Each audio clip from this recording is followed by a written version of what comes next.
Hi hello welcome to our channel. నేను మీ సిరి. ఈరోజు మనం చెప్పుకోబోయే కథ రాక్షసుడు పార్ట్ 38.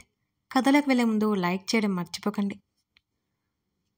అమ్మీని ఇక్కడి నుంచి షిఫ్ట్ చేయాలి, ఎక్కడ చేంజ్ లేదు అని అన్నాడు తను.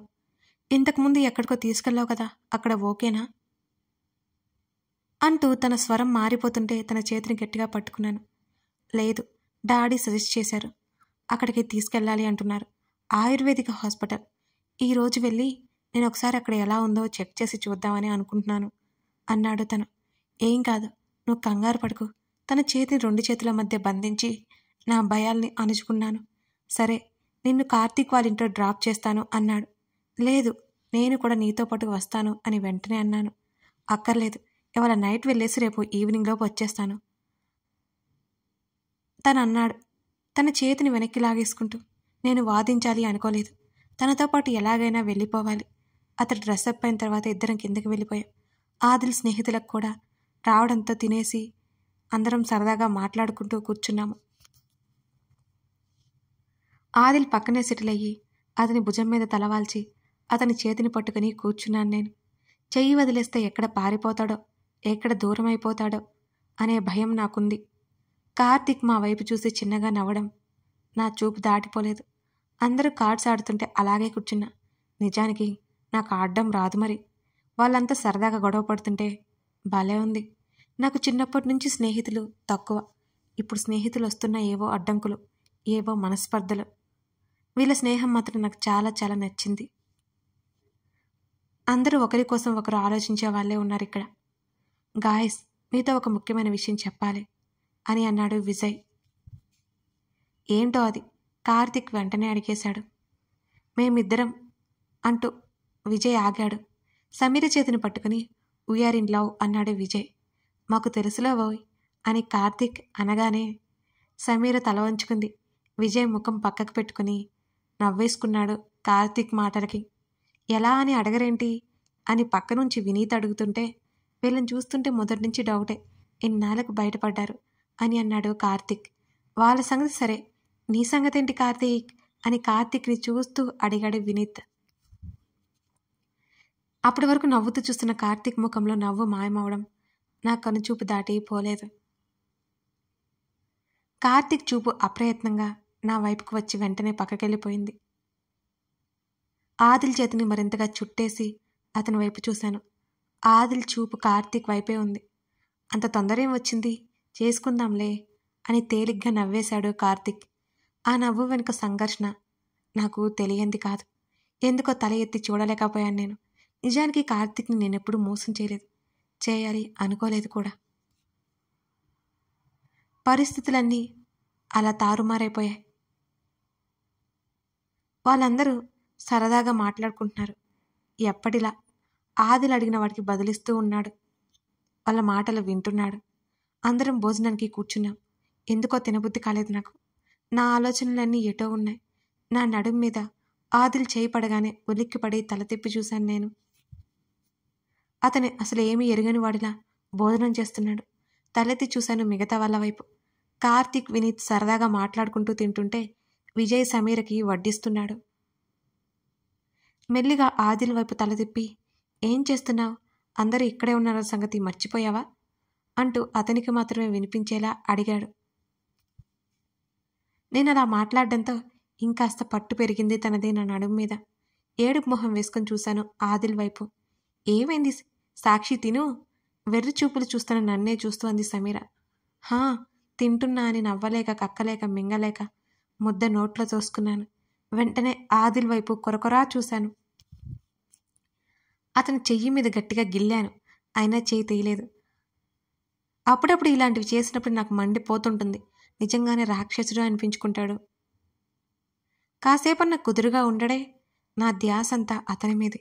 ప్లేట్లో పెట్టింది తిన్న తర్వాత మళ్ళీ కాస్త పడేస్తాడు. నేనిక తినను మహానుభావా అని ఏడు మొహం పెట్టినా ఉపయోగం లేకపోయింది. ఏడ్చినా ఉపయోగం ఉండదని తెలిసి కష్టంగా తను పెట్టింది మెక్కాను. భోజనాలు అయిపోయాయి. గబుక్కున సింక్ దగ్గరికి పరిగెత్తాను. అప్పుడు గాని ఊపిరి తీసుకోలేకపోయాను నేను.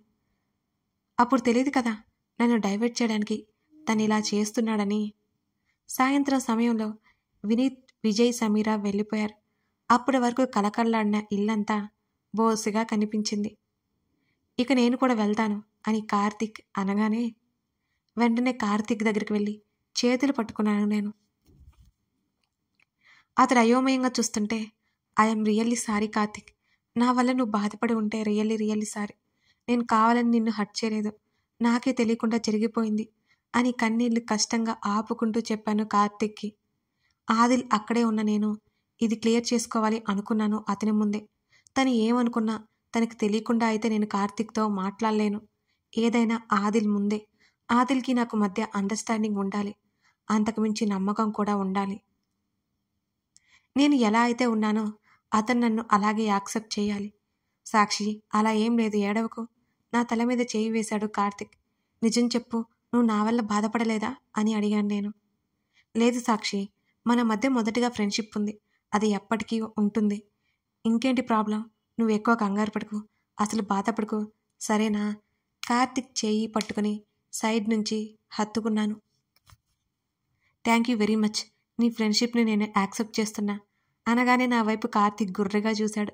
కళ్ళు తుడుచుకుంటూ నవ్వేశాను. ఆఫీస్లో కలుద్దాం ఆది, వెళ్ళొస్తా సాక్షి అని చెప్పేసి వెళ్ళిపోయాడు కార్తీక్. ఆ విషయాల గురించి ఆదిల్ అసలు మాట్లాడలేదు. నా మీద కోపం వచ్చిందా ఏంటి? తన కింద రూమ్లో కూర్చుని ల్యాప్టాప్ ఓపెన్ చేశాడు. వెనుకగా వెళ్ళి తన మెడ చుట్టూ చేతులు వేశాను.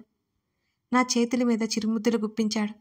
నా అనుమానాలన్నీ పటాపంచలు అయిపోయాయి.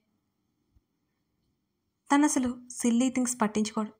తనకి తానెంత ప్రయారిటీ ఇచ్చుకుంటాడో నా అభిప్రాయాలకు కూడా అంతే ప్రియారిటీ ఇస్తాడు. తెగ ముద్దొచ్చేశాడు ఆ సమయంలో. ప్రేమ ఎక్కువైపోయి దాచుకోలేక కాస్త ముందుకు వంగి తన చెంపల మీద ముద్దు పెట్టుకున్నాను. వర్క్ ఉంది నాకు, వెళ్ళి రెస్ట్ తీసుకో. ల్యాప్టాప్ స్క్రీన్ వైపు చూస్తూ అన్నాడు ఆదిల్. నేను కూడా నీతో పాటు వచ్చేస్తాను, సరేనా అని మరోసారి అడిగాను. అక్కడ నేను అంత తిరగాల్సి ఉంటుంది కాబట్టి కార్తీక్ వాళ్ళ ఇంట్లో డ్రాప్ చేస్తాను అని అన్నాడు. ప్లీజ్, నిన్ను మిస్ అవుతాను. తనని వదిలి టేబుల్ తనకి ఎదురుగా ఆనుకుని అతని వైపు చూశాను. నేను కూడా, కానీ వెళ్ళాలి, నిన్ను తీసుకెళ్ళడం కుదరదు. ట్రై టు అండర్స్టాండ్ అని కళ్ళెత్తి నా వైపు ఒకసారి చూసి చెప్పాడు. ఆ తేనె కళ్ళతోనే ఆర్డర్ వేస్తున్నాడు, ఇక్కడే ఉండిపోమని. నేను ఉండను, నీతో పాటు వచ్చేస్తానంటే అర్థం కాదు చేసుకోవేంటి నువ్వు అని తన పనిలో ఉన్నాడని మాటలు పొడిగించలేక గబగబా గదిలో నుంచి బయటకు వచ్చేశాను. అతను రాత్రి వరకు పని చూసుకుంటూ కిందే ఉండిపోయాడు. నాకెందుకో తనని వదిలి కాసేపైనా ఉండబుద్ధి కావడం లేదు. అది ఈ రాక్షసుడికి అర్థమైతే కదా.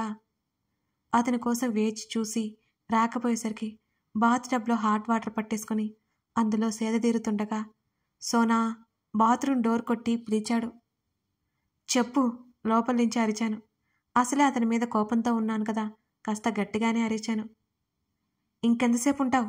ఇప్పటికే నువ్వు వెళ్ళి పావుగంట అయింది అని అన్నాడు తను. నాకు నచ్చినంతసేపు చేస్తాను, నీళ్ళని కొనట్లేదుగా. లోపల నుంచి ఓ డైలాగ్ విసిరాను. చిన్నప్పుడు స్నానం చేయకపోతే మా మమ్మీ ఇలాగే అనేది. నీళ్ళేమైనా కొంటున్నావా, వెలిచేయి, లేకపోతే వీపు పగలగొడతాను అనేది. అది గుర్తొచ్చింది నాకు. ఇప్పుడు మా మమ్మీ డైలాగ్ కాపీ పేస్ట్ చేశానన్నమాట. 5 minutesలో బయటికి రాకపోతే నేను లోపలికి వస్తాను అన్నాడు. నేను లెక్క చేయలేదు. నిర్లక్ష్యంగా అలాగే కళ్ళు మూసుకున్నాను. ఆయన తలుపులు వేసి ఉంటే ఎలా వస్తాడు? ఇది అతని కింగ్డమ్ అని మర్చిపోయిన పిల్ల పిచ్చుకని నేను లాలాలాలా అని పాడుకుంటూ, అంటే మనం బాత్రూమ్ సింగర్స్ కదా, సింగుతూ ఉండగా డోర్ తెరుచుకున్న చప్పుడు వినిపించగానే ఉలిక్కి పడ్డాను నేను. డోర్ వేసే ఉంది కదా, ఎలా వచ్చాడు? డ్రెస్సింగ్ రూమ్ డోర్ వైపు నుంచి వచ్చినట్టు అర్థమైంది. కబుక్కున నీళ్ళల్లోకి మెడ వరకు మునిగిపోయాను. ఓయ్, నువ్వేంటి ఇక్కడ అని నుదుటిన చెమటలు పట్టేశాయి నాకు. నేను ఫ్రెష్ అవ్వాలి. నేను పిలిచి నా గొంతు పోయింది. ఇక తప్పక వచ్చేశాను. తను షర్టు బటన్స్ తీస్తుంటే నా గొంతులో గుటకలు పడ్డాయి. బోల్డని రూమ్స్ ఉన్నాయి కదా, ఈ రూమ్కే వెళ్ళాలా అని ఏడుపు మొహం వేసి అడిగాను. అప్పటికే అతని చొక్కా తీసి హ్యాంగర్కి తగిలించేశాడు. ఇది నా రూమ్, ఇక్కడే నాకు కంఫర్ట్ ఉంటుంది అని తను అనగానే, కావాలని చేస్తున్నావు కదూ అన్నాను నేను. ఏం చేస్తున్నాను అని అడుగుతూ ముందుకొస్తున్నా అతని అనచ్ఛాదిత దేహాన్ని చూడలేక కళ్ళు మూసుకున్నాను. ప్లీజ్, నువ్వు 5 నిమిషాలు బయటికి వెళ్ళిపోయావంటే ఫాస్ట్గా వచ్చేస్తాను అని మెల్లిగా నా ముఖానికి ఉన్న వేళ్ళని అడ్డం తొలగించి వేళ్ల సందులో నుంచి చూశాను. టవల్ మాత్రమే చుట్టుకొని ఉన్నాడు. గబుక్కున మళ్ళీ కళ్ళు మూసేసుకున్నాను నేను. ఇప్పుడు కూడా ఫాస్ట్గా వెళ్ళు, నిన్ను ఎవరొద్దన్నారు అని నా దగ్గరికి తను నడుస్తుంటే అక్కడే ఆగు అని అరిచాను. ఏంటి? ఆ టవల్ ఇవ్విటు అని పళ్ళు పటపటలాడిస్తూనే అడిగాను. నో అన్నాడు ఆదిల్. టైం చూసి ఆడుకోకు ప్లీజ్ ఇవ్వు అని కోపం చూపించకుండా బ్రతిమాలుకుంటున్నాను తన్ని. నేను ఇప్పుడు అరిస్తే అసలుకే మోసం వస్తుంది మరి. సరే తీసుకో. హ్యాంగర్కి తగిలించి ఉన్న టవల్ నా వైపుకి విసిరేగానే అది నీళ్ళల్లో పడి తడిచిపోయింది. కోపం ఆవేశం పీకల వరకు పొంగిపోరిలే. అతడు చక్కగా షవర్ కింద చేరిపోయాడు. కావాలని చేస్తున్నాడు. అసలు అతని వైపు చూడలేదు నేను. ఆ తడిచిన టవల్తో నా శరీరాన్ని కప్పుకొని గట్టిగా చుట్టుకొని మెల్లిగా బాత్ టబ్లో నుండి కాలు కిందకి పెట్టాను. తను నా వైపు తిరగగానే అక్కడే బిగుసుకుపోయాను నేను. తల మీద నుంచి నీళ్లు అతని శరీరం మీదకి జారిపోతున్నాయి. అతడి కళ్ళు సూటిగా నన్నే చూస్తున్నాయి. అంత ఫోర్స్గా నీళ్లు పడుతున్నా అతని కనిరెప్పలైనా కొట్టుకోవడం లేదు.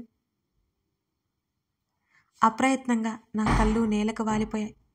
అక్కడి నుంచి వెళ్ళిపోవాలి అనే విషయం మర్చిపోయి అలాగే నిలబడ్డాను, కదలకుండా మెదలకుండా. అతని చూపులు నన్ను ఆపాద మస్తకం తడుముతున్నాయి. క్షణాల్లో అతను నా వెనక చేరిపోయి వెనక నుంచి నన్ను కౌగిలించుకున్నాడు. అతని శరీరం మీద నీరు నా శరీరానికి తాకుతూ నా భుజాల మీద నుండి నా శరీరం మీదకి జారిపోతుంది. 2 చేతులు టవల్ని బిగించి పట్టుకుని అలాగే కళ్ళు మూసుకొని నిలబడ్డాను. నా శరీరం మీద తడికి అతని ఊపిరి తగిలి గిలిగింతలు పుట్టింది. అతని బాహువుల్లో నా శరీరం బందీ అయిపోయింది. నా నడుము చుట్టూ అతని మరొక చెయ్యి అల్లుకుంది. నా మెడ మీద తడి అతని పెదవుల కింద తుడిచిపెట్టుకుపోతుంది.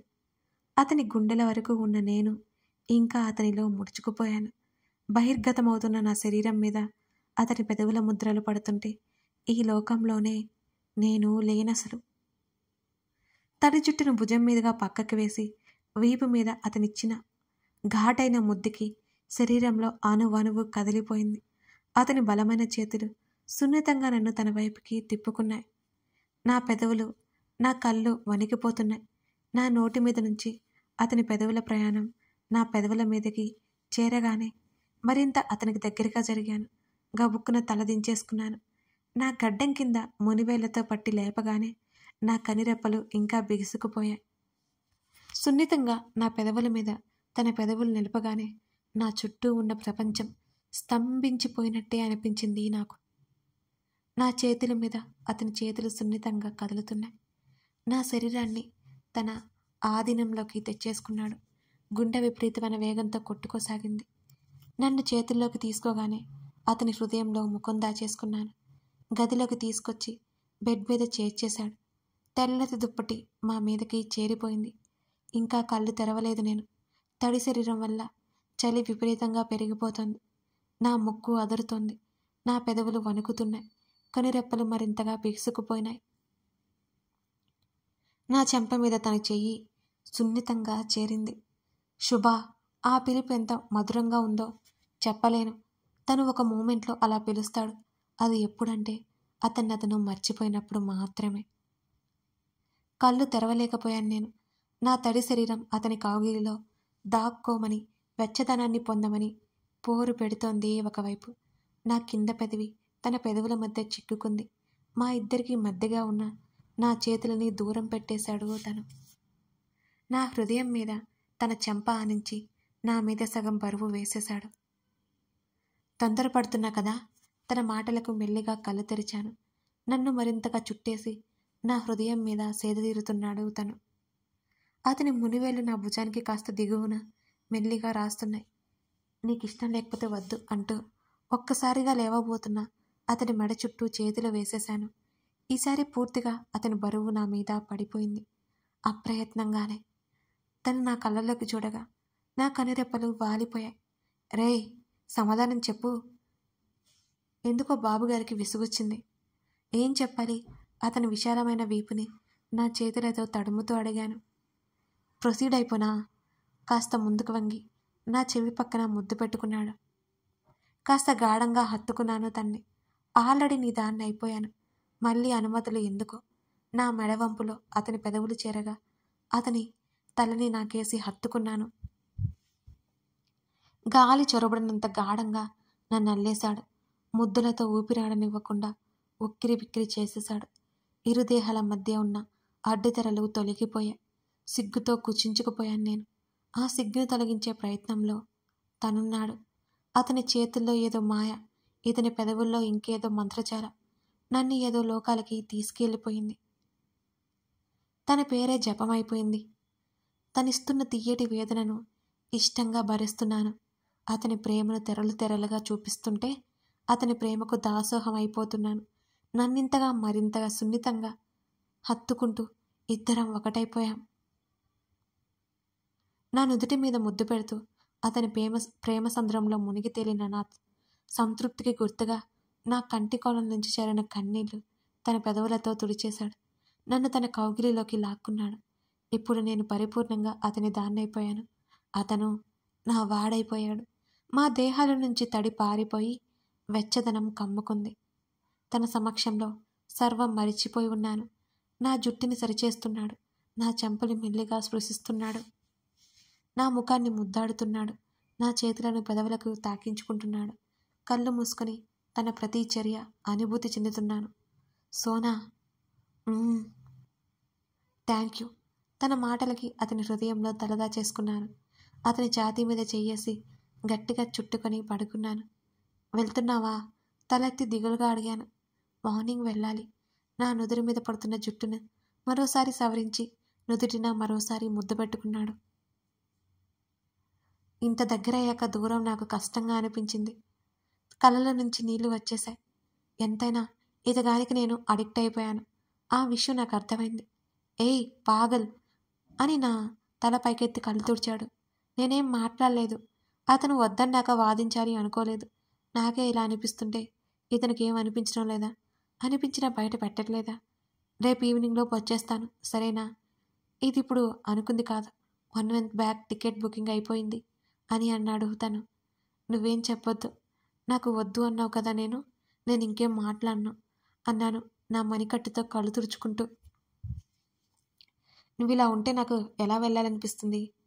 నా తల నిమురుతూ అడిగాడు చిన్న నవ్వుతో. అయితే మానే. నా మాటలకి కళ్ళు చిన్నవి చేసి చూశాడు ఆదిల్. ఇతనికి భయపడ్డం ఎప్పుడో పోయింది. మూతి తిప్పుకున్నాను నేను. నన్ను తన మీదకు చేర్చేసుకున్నాడు తను. 2 రకాలుగా మాట్లాడకూడదు అంటూ నా గడ్డం పైకెత్తి పెదవులను మరోసారి ముద్దాడాడు. అతని నుంచి తప్పించుకోవడానికి సాయశక్తిలా ప్రయత్నించిన నేను అతనికి లొంగిపోక తప్పలేదు. మరోసారి ప్రణయపు యుద్ధానికి తెర తీశాడు. అందులోకి నన్ను లాగేశాడు. ప్రేమగా, ఇష్టంగా. కథ కొనసాగుతోంది. మొత్తానికి మన సాక్షి ఆదిల్ ప్రేమగా ఒక్కటైపోయారనమాట. మీకు ఈ ఎపిసోడ్ నచ్చిందా? నచ్చితే లైక్ చేసి కామెంట్ చేయడం మర్చిపోకండి. అలాగే మన ఛానల్ని సబ్స్క్రైబ్ చేసుకుని సపోర్ట్ చేస్తారని ఆశిస్తున్నాను. Thank you.